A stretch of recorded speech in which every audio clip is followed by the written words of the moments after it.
Remit ko na po ito ng overnight. Konting asin at saka konting mga teaspoon na lemon juice. Tapos nakibabat ko na rin yung konting luya din. Tapos tinatakpan ko. Tapos mahina ang apoy. Ayan na po.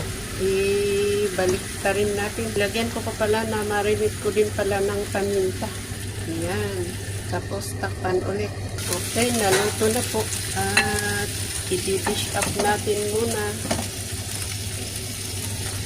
Tapos hindi ko nalalagyan ng mantika dahil meron pa naman yung 1 teaspoon na nilagay kong mantika. Ay naku, bakit ko nilagay yung kamatis? Dapat hindi pa. Yan, tinanggal ko yung kamatis. Okay. Basta mahinang apoy lang para hindi masunog yung sibuyas. May nagsasabi na hindi masarap yan, walang mantika, pero ito po ang ang dapat kong kainin. Gusto ko yung hindi mamantika dahil yun daw ang magandang kainin. Kailangan natin ang mantika sa katawan pero hindi yung sobra-sobra.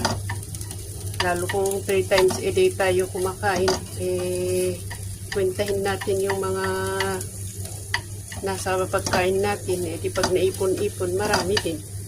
Pero kailangan ganito para matipid sa mantika, yung ganitong non-stick na frying pan para hindi tumalsik-talsik yung mga mantika. Tsaka hindi maano sa mantika. Ayan, medyo mabango na po yung luya at bawang. So ilagay ko na po yung aking kamatis.